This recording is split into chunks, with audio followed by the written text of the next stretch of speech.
Olá pessoal, então vamos continuar aí nosso curso de exercícios EXAF 2017 aí, esse concurso aí que está por vir aí, esse concurso de auditor fiscal da Receita, né? Antes da gente já resolver aí essa questão 26, vamos comentar aqui de algumas contas, né, importantezinhas, que normalmente cai, a gente tem que tomar muito cuidado com essa conta, né, clientes e fornecedores. Clientes, ó, só lembrando, clientes é conta de ativo, fornecedores é conta de quê? De passivo. Agora o que é que acontece? Se liga aí. Clientes é quem compra em nossa mão. Então o cliente ele pode fazer o quê, pessoal? Ó, clientes ele pode adiantar dinheiro. Ah, certo. Agora se um cliente adiantar dinheiro para sua empresa, para nossa empresa, o que é que vai acontecer? Você vai ficar devendo alguma coisa ao cliente. Então o adiantamento de clientes faz com que você tenha uma obrigação de entregar mercadoria, de prestar um serviço. Então, clientes é ativo. Mas se você tiver adiantamento de clientes, certo? Adiantamento de clientes, isso é um passivo. Essa conta de adiantamento de clientes também é conhecida como receita antecipada de vendas, certo? É adiantamento de clientes. Fornecedores é quem fornece mercadoria para você. Você compra a prazo, você fica com uma dívida com fornecedores. Agora, se você adianta dinheiro ao fornecedor, aí você fica com crédito de quê? De receber uma mercadoria, de receber um fornecimento dele. Então, adiantamento, certo? A fornecedor é uma conta que representa um direito da empresa. Agora, se ligue, é adiantamento a fornecedor, você está adiantando a fornecedor e adiantamento de clientes. Essas que são as contas que de fato existem, certo? Clientes, conta de ativo, adiantamento de clientes. Cliente adiantou dinheiro, você tem uma obrigação. É só você entender a conta. Agora, o que acontece? Às vezes já aconteceu de sacanagem, eles colocaram essa conta aqui, ó. Adiantamento de clientes. Aí você pega, se bate com um diacho desse, adiantamento de clientes. Aí você diz, vamos lá, vamos entender. Clientes é quem compra mercadoria em nossa mão a prazo. Não é isso? Clientes é quem comprou mercadoria em nossa mão a prazo. Aí eu vou ter um direito de quê? De receber um valor. Certo? Vou ter um direito de receber um valor. Beleza. Adiantamento de clientes, se cliente se adiantou, a gente já viu aqui, né, esse mesmo fato, seria a coisa dele ter adiantado dinheiro, a gente tem uma obrigação de entregar uma mercadoria. Mas eu não queria falar de adiantamento de clientes, não. Essa é a regra. Quero falar de adiantamento, ó, adiantamento a clientes. Olha só, né? Fica parecendo, aí você... vamos entender essa conta, adiantamento a clientes. É como se você estivesse adiantando alguma coisa a clientes. Qual é a sua relação com clientes? É entregar mercadoria e receber um dinheiro. Então, se você está adiantando a clientes, o que você adianta a clientes é mercadoria. Então, você vai ter um valor a receber. Então, se tivesse de achar adiantamento a clientes, isso é uma conta de ativo. Mas é sacanagem. A conta correta é adiantamento de clientes, que é passivo. Porque se você adiantou alguma coisa a cliente, é porque você tem um valor a receber. É a própria conta clientes. Certo? Então, clientes é a mesma coisa de adiantamento a clientes. Você está adiantando mercadoria para receber um dinheiro. Certo? Então se liga aí, a conta é clientes, que é conta do ativo, adiantamento de clientes, cliente está ali adiantando dinheiro, isso é conta de passivo. Fornecedores é conta de passivo, adiantamento a fornecedores é conta de ativo, certo? Agora o que é que eles podem fazer? Sacanagem, como essa aqui, adiantamento a clientes. Então você está adiantando alguma coisa a alguém, você vai ter o quê? Um crédito, você vai ter um direito, certo? Então, essas contas são contas que gostam muito de cair em prova, essas contas de adiantamento a fornecedores e adiantamento de clientes. Tanto, né, que eu sempre comento isso aí, caiu aí na ANAC. Classifica as contas abaixo como bens, direitos ou obrigações de acordo com o definido na Lei 6.404 e alterações posteriores. Adiantamento a fornecedores. Eu sei que fornecedores é conta de quê? De passivo. Se você adiantou dinheiro a fornecedor, isso é um ativo. Isso é um bem? Não. Isso é o quê? É um direito. Adiantamento de clientes. Clientes lhe adiantou dinheiro. Isso é uma receita antecipada. Se cliente lhe adiantou dinheiro, você vai ter o quê? Uma obrigação de prestar um serviço, de entregar uma mercadoria. E adiantamento de salários. Você está adiantando salário por empregado, você vai ter o quê? Um direito. Ele quer que você classifique isso aqui como bens, direitos e obrigações. Já sei que não vai ter bens. Então, todas as contas se referem a bens, falso. As contas referentes a bens 1 e 2, falso. Bom, não tá. Todas as contas se referem a direitos e todas as contas se referem a obrigação, também tá errado. Todas as contas se referem a direitos, todas as contas se referem a obrigação, porque tem 2 direitos e uma obrigação. Então, a conta referente ao item 2 trata-se de uma obrigação, perfeito. Adiantamento de clientes, isso é uma obrigação. Ok, Silvio. Perfeito, né? São itens classificados como ativo circulante, ativo intangível e PL, respectivamente. Ele quer que você veja aí classificado no ativo circulante. Vamos lá, respectivamente. Então, o primeiro tem que ser classificado no ativo circulante. Né? Caixa, isso é ativo circulante? É. Né? Depois ele vem aí, ativo intangível, investimento em ações para negociação futura. Isso aqui não é ativo intangível. Né? Isso aqui vai ser, pode estar um ativo circulante, se for, né, para negociação aí no exercício seguinte, se for após o exercício seguinte, poderia ser até ativo realizável a longo prazo. E dividendos a pagar, isso aqui é conta de PL. Aplicações com vencimento em 60 dias, aí nós temos um ativo circulante, perfeito. Aplicações com vencimento em 60 dias, circulante. Direito de uso de uma marca, isso aqui é o quê? Direito de uso de uma marca, isso é um intangível, perfeito. E ações em tesouraria. Ações em tesouraria é uma conta de quê? Retificadora do PL. Portanto, correto aí, letra B de bola. Adiantamento de clientes, nós já vimos que isso aqui é conta de passivo. Direito de exploração de rodovia, você tem um direito de exploração, isso é um intangível. E reserva legal, isso é conta de PL. Valores a receber de clientes, ativo circulante, investimento em controlada. Isso não é intangível, isso é ativo não circulante investimento, e capital social, isso é PL. Seguros pagos antecipadamente, isso pode ser circulante ou pode ser não circulante, dependendo do prazo da abrangência do seguro, normalmente é circulante, né? Benfeitorias em imóveis de terceiros, essas benfeitorias, pessoal, benfeitorias em propriedade de terceiro. Aí vamos falar dessa conta aqui, benfeitorias, você fez benfeitorias em propriedade de terceiros. Primeira coisa, né? Se ele falou benfeitorias em propriedade de terceiros, poderia ter hipótese de reembolso. Se ele não falou nada é porque não tem hipótese de reembolso. Se houvesse reembolso,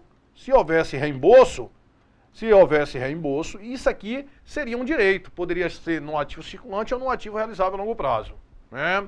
Agora, não houve reembolso. Não houve reembolso. Beleza. Aí você vai ter que olhar, pessoal, se essas benfeitorias em propriedade de terceiros, elas vão ter característica de, olha só, muitas vezes você pegou um galpão e fez só uma pintura, né? Ela não tem característica de ativo. Então, se foi só uma benfeitoria de melhoramento, aquilo você vai jogar logo no resultado como o quê? Como despesa. Mas muitas vezes você construiu um galpão, né? Construiu toda uma estrutura, construiu imóvel. Aí isso aqui vai ficar onde, se tiver essa situação, vai ficar no imobilizado, certo? Então essas benfeitorias em propriedade terceira, a gente tem que tomar cuidado. Se no final você for reembolsado, ativo circulante ou ativo realizado a longo prazo. Se não tiver reembolso, você olha, tem natureza de despesa? Ah, não, foi uma benfeitoria. Não falou nada, Silvio, não falou nada, você vai tratar como ativo imobilizado, certo? Você vai tratar como ativo imobilizado. E essa benfeitoria em propriedade terceiro, o que é que acontece? Você vai ter que olhar para ver qual é o prazo que você vai depreciar aquela benfeitoria em propriedade de terceiro. Né? Por quê? Porque vamos supor que você construiu um imóvel. Você construiu um imóvel e o prazo de vida útil daquele imóvel fosse 25 anos. E o prazo que você vai explorar aquela benfeitoria em terceiro é só de 10 anos. Então você vai depreciar em quanto tempo? Em 10 anos, é o prazo que você vai utilizar aquilo ali. Certo? Isso a gente tem que tomar cuidado, nessas benfeitorias em propriedade de terceiros. Mas a questão aí, ele não fala, né? Ele quer saber somente a classificação de contas, circulante, intangível e PL, portanto, a alternativa correta, letra B de bola. 28. A evolução do pensamento científico em contabilidade foi marcada pela contribuição de diversos pensadores, que culminaram no desenvolvimento das chamadas teorias das contas, as quais subdividem as rubricas contábeis em grandes grupos. A respeito desse assunto, podemos afirmar que Vamos lembrar lá, né, a teoria das contas. Existem várias teorias de contas. Então nós temos, basicamente, 3 teorias, e nós temos aí a teoria personalista. A teoria personalista trata-se as contas como se fosse o quê? Como se fossem pessoas.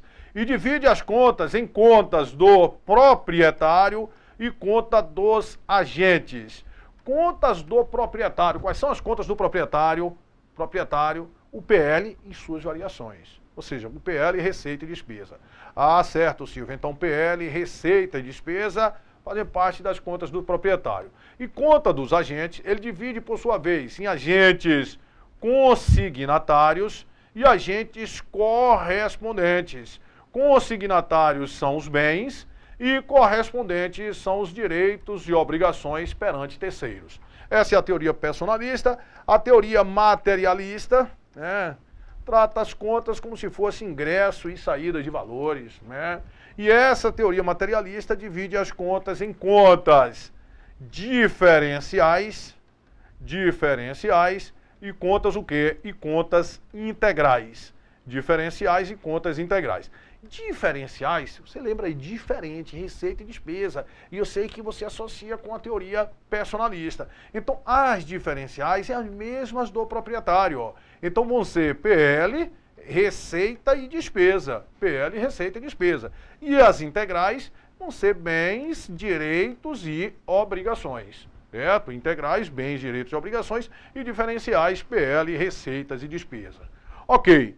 E nós temos, se você for olhar, né, as diferenciais, conforme falamos, é a mesma do proprietário. E a dos agentes, as mesmas o quê? As integrais. E nossa teoria hoje, atual, né, nós temos as contas o quê? Patrimoniais.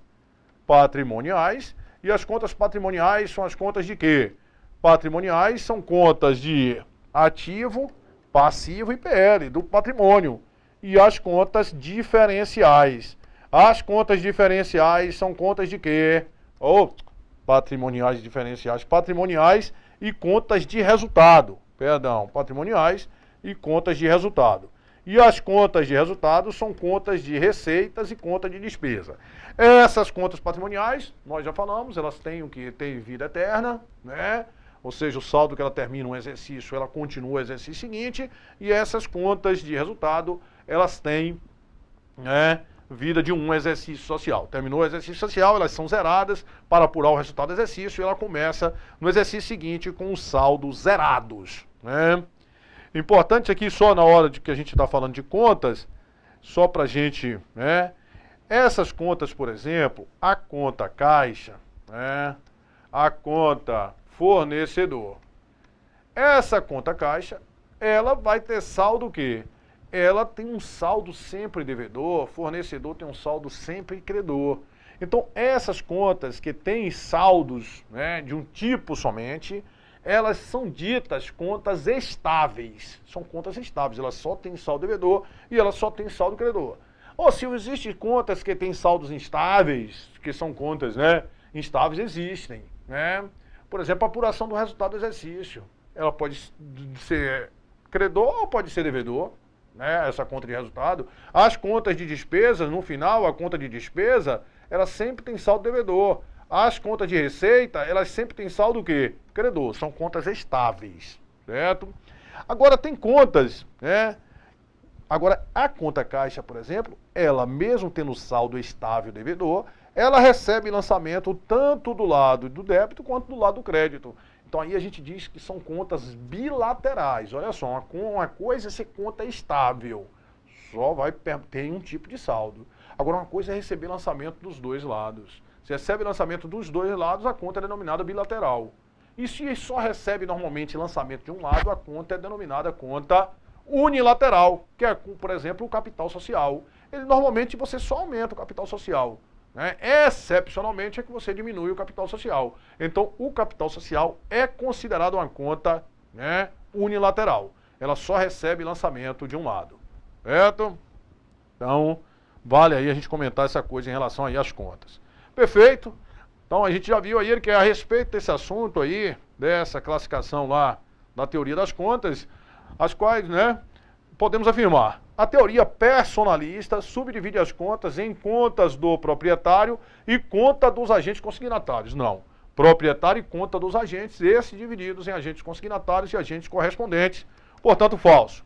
A teoria materialista, só lembrando aqui, ó, a ESAF, a teoria que mais caiu nas provas até agora é a teoria materialista, é a teoria que ela gosta aí, né? A teoria materialista subdivide as contas em contas materiais e contas de resultado. Falso. A teoria materialista divide as contas em contas diferenciais e contas o quê? Integrais. Falso.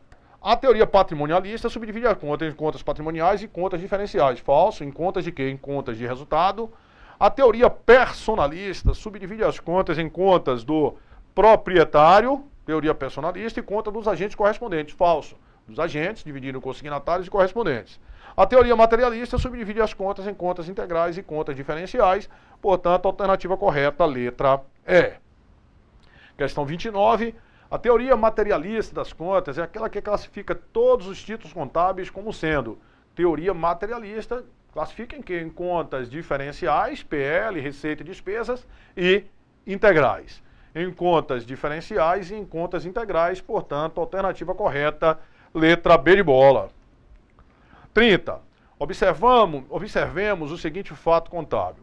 Pagamento mediante emissão de cheque de uma duplicata antes do vencimento, obtendo-se um desconto financeiro. Por essa razão, para que o lançamento contábil desse fato seja feito em um único lançamento, deve ser utilizado.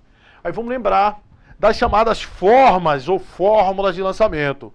São quantas formas de lançamento? São 4 fórmulas de lançamento. Primeira, segunda, terceira e quarta. E o que é que vai mudar? É o número de contas devedoras e o número de contas credoras. O lançamento de primeira fórmula é uma conta devedora e uma conta credora.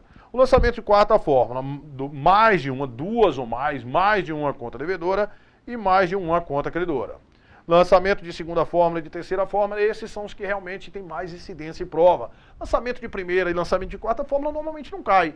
Lançamento de primeira fórmula é um lançamento simples, uma conta devedora e uma conta credora. Lançamento de quarta fórmula, que a gente chama de lançamento complexo, várias contas devedoras, duas ou mais contas devedoras e duas ou mais contas credoras. O lançamento de segunda e de terceira fórmula são os chamados lançamentos compostos, que aí você fica na dúvida, né? Porque eu sei que um só tem uma conta devedora e o outro só tem uma conta credora, mas qual é? Lançamento de segunda fórmula tem uma conta devedora. Lançamento, né, e mais de uma ou duas contas credoras. E lançamento de terceira fórmula, duas ou mais conta devedora e uma conta credora. Certo? Então aí são as fórmulas de lançamento. E como é que eu vou saber aí esse lançamento que você disse que mais cai, Silvio, que é o segunda e terceira fórmula? A gente sabe que o 2 vem antes do 3. Logo, o 2 que vem antes é 12. E o 3 é o quê? 21. Né? Débito e crédito. Então, o 2, lançamento de segunda fórmula, vai ser um débito. O lançamento de terceira fórmula vai ser o quê? 2 débitos. Né? 2 ou mais débitos. Aí, fala aí, deve se utilizar. Aí ele me falou, um desconto financeiro. Pagamento, o que ele quer? Um pagamento mediante emissão de cheque. Você vai pagar uma duplicata, a gente já fala aqui desses lançamentos complexos, todos lançamentos de duplicata. Você vai pagar uma duplicata, ó, caixa e débito de quem? De duplicatas a pagar. E você vai pagar essa duplicata, esse é o lançamento de um pagamento de duplicata. Agora você vai pagar com desconto. Se você vai pagar com desconto, esse desconto para você é um desconto bom ou ruim? Você vai pagar menos. Né? Você vai pagar menos. Você vai diminuir lá um passivo de 100, mas só vai sair um ativo 80. Isso vai aumentar o seu PL, isso vai ser uma receita. Então, como você vai pagar com desconto, aqui vai fazer surgir um desconto obtido, também chamado de desconto o quê? Desconto obtido, também chamado de desconto ativo. Né? Desconto obtido ou desconto ativo. Então, esse lançamento que nós temos aí, uma conta devedora e duas ou mais contas credoras, ó, duas contas credoras, é 12. 12 é lançamento de que fórmula? De segunda fórmula. Então, ele fala, e lançamento, né, de segunda fórmula, perfeito, com uma conta devedora e duas contas credoras, portanto, alternativa correta aí, letra B de bola. Questão 31, a quitação de títulos com incidência de juros ou outros encargos deve ser contabilizadas em lançamento de segunda ou de terceira fórmulas, conforme o caso, né? A quitação de títulos, né? Ele diz que com juros ou outros encargos deve ser contabilizada de lançamento de segunda ou terceira. Por quê? Porque às vezes a quitação de título você pode estar pagando ou você pode estar recebendo. Isso que ele fala que pode ser de segunda ou de terceira forma, conforme o caso, pois envolve ao mesmo tempo contas patrimoniais e contas de resultado. Especificamente em relação ao recebimento de duplicatas com incidência de juros. Então eu vou receber duplicata, né? Se eu vou receber duplicata, a duplicata vai entrar no caixa, né? E crédito de quem? De duplicatas a receber. Esse é o lançamento de um recebimento de duplicata, um recebimento de um prazo. Mas ele me fala aí, o recebimento de duplicata com juros. Eu vou trocar uma duplicata por um valor que eu vou receber maior. Isso vai aumentar meu ativo, isso vai aumentar meu PL, isso vai ser receita. Ah, certo. Então se vai ser receita, eu vou acreditar aqui. Acreditar aqui quem? Juros ativos, né? Juros ativos. Então esse lançamento, né? Especificamente o recebimento com incidência de juros deve ter o seguinte lançamento contábil. Aí débito de duplicatas, não, você recebeu, entrou dinheiro no caixa, as caixas vai aumentar de saldo. Conta devedor, se aumentou de saldo foi porque foi o quê? Debitado. Então débito de caixa. E crédito de duplicatas e crédito de quem? De juros, crédito de juros, juros ativos. Portanto, a alternativa correta aí da questão 31 é a letra D de dado. A gente vai detalhar já já aí esses lançamentos de recebimento, de pagamento, de tudo isso aí. O lançamento de terceira fórmula é chamado de lançamento composto porque é formado de... Essa aqui, questão, foi uma questão muito, né, que muita gente errou. Porque o lançamento de terceira fórmula, o que é que ele diz? Tem duas ou mais contas devedoras e uma conta credora. Existem lançamentos que são de terceira fórmula, né? Mas que não é aquilo necessariamente todos os casos de lançamento de terceira fórmula. Vamos ver aqui. Duas contas devedoras e duas contas credoras. Isso aqui não, isso aqui eu sei se tem duas ou mais contas devedoras e duas ou mais contas credoras, isso é um lançamento de quarta fórmula, né? Duas contas devedoras e uma conta credora. Silvio, duas contas devedoras e uma conta credora, beleza, 21, isso é um lançamento de terceira fórmula. É um lançamento de terceira fórmula? É. Mas lançamento de terceira fórmula se resume a isso? Não. Tem que ser duas ou mais contas devedoras. Isso é um lançamento de terceira fórmula. Poderia até ser que essa fosse a resposta, mas pode ser que a gente tenha uma resposta melhor, certo? Duas contas devedoras e uma conta credora. Isso é um lançamento de terceira fórmula? É. Mas lançamento de terceira fórmula é só esse aí? Não. É mais de uma conta devedora, pode ser 2, 3, 4, 5. Esse é o lançamento de terceira forma. Uma conta devedora e duas ou mais conta credora, isso aqui não. Isso aqui é lançamento de segunda fórmula. Duas ou mais contas devedoras e duas ou mais conta credora. Isso aqui é o que define um lançamento de quarta fórmula. O primeiro é um lançamento de quarta fórmula, mas nem todo lançamento de quarta fórmula se resume a duas só, né? Agora aqui, ó, duas ou mais contas devedoras. Quando eu falo dois, é duas ou mais contas devedoras e uma conta credora. Isso aqui sim que é a essência de um lançamento de quê? De terceira fórmula. Ah, Silvio, essa questão foi sacana, foi, né? Porque na letra B tem lá duas contas devedoras e uma conta credora. Isso é um lançamento de terceira fórmula. Mas lançamento de terceira fórmula se resume exclusivamente a isso? A duas contas devedoras? Não. Pode ser duas ou mais contas devedoras, certo? Quando a gente coloca aqui dois, pra você entender, dois ou mais, duas ou mais contas devedoras. 2, 3, 4, 5, certo? Portanto, a alternativa correta aí, letra E.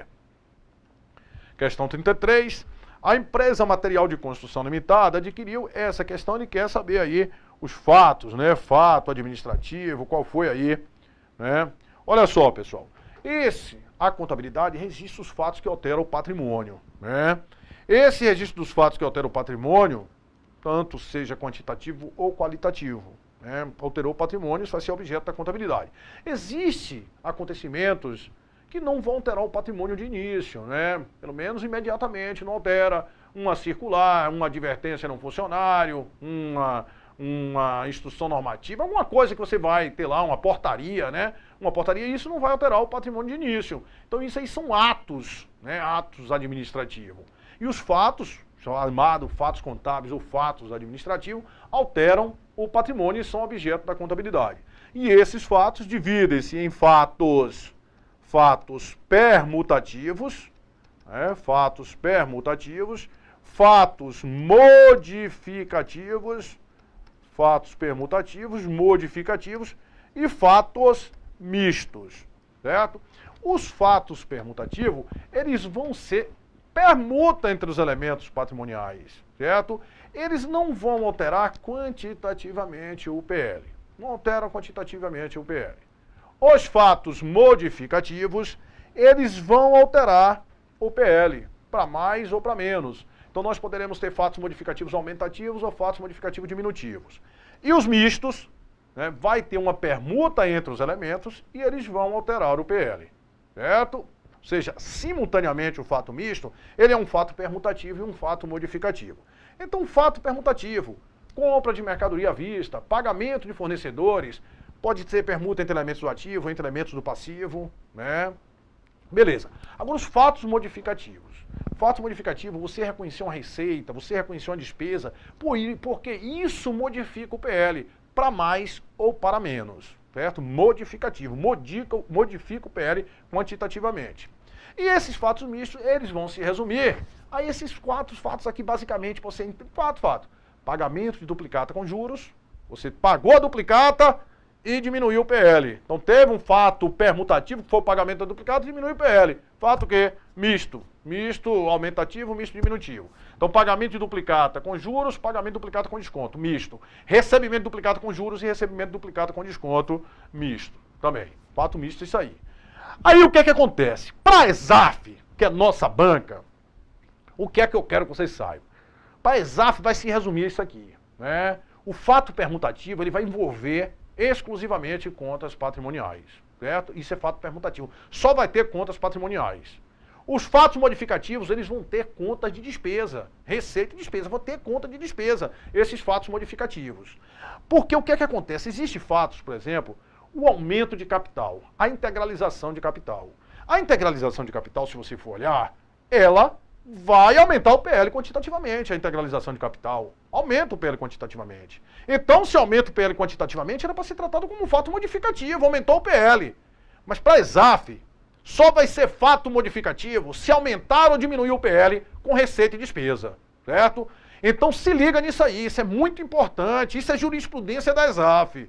Se aumentou ou diminuiu o PL, se não foi com receita e despesa, aquilo para a ESAF não vai ser fato modificativo. Então se houve integralização de capital e se houve distribuição de dividendos, a ESAF trata aquilo ali simplesmente como um fato permutativo. Porque tem que ser esse aumento de PL ou diminuição com geração ou consumo de riqueza, ou seja, com receita e despesa para que seja modificativo. Então fica até melhor para você. Se só tiver contas patrimoniais, é permutativo. Só contas patrimoniais permutativo. Agora, se tiver contas lá de resultado, ele jamais pode ser permutativo. Ele tem que ser modificativo ou misto. Certo? Teve conta de resultado para a ESAF, tem que ser modificativo ou misto. Aí você tem que olhar se as contas tiveram o quê? Permuta. Para ser misto, tem que haver o quê, pessoal? Permuta entre elas. Pagamento duplicado com juro com desconto. Recebimento com juro com desconto.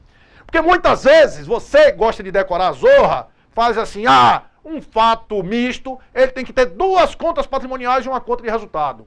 E pode se lascar com isso. Pode sim. Porque imagine você que você vai pagar uma conta de energia. Aí você vai pagar uma conta de energia, tá aqui energia. Aí com uma parte em cheque e uma parte à vista.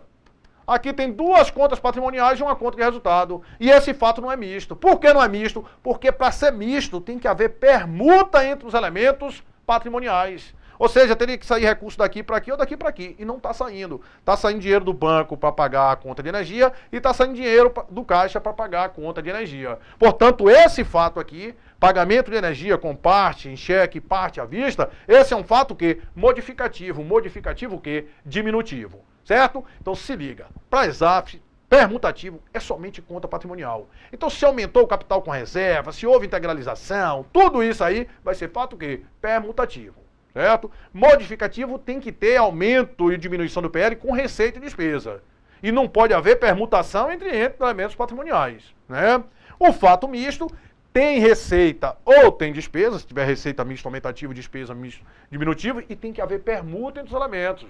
É diferente quando você paga uma duplicata com juros, porque sai dinheiro para pagar a duplicata, há uma permuta entre os elementos e há uma alteração do PL. Beleza? Então, revisado isso aqui, no próximo bloco a gente começa já resolvendo questões. Até já.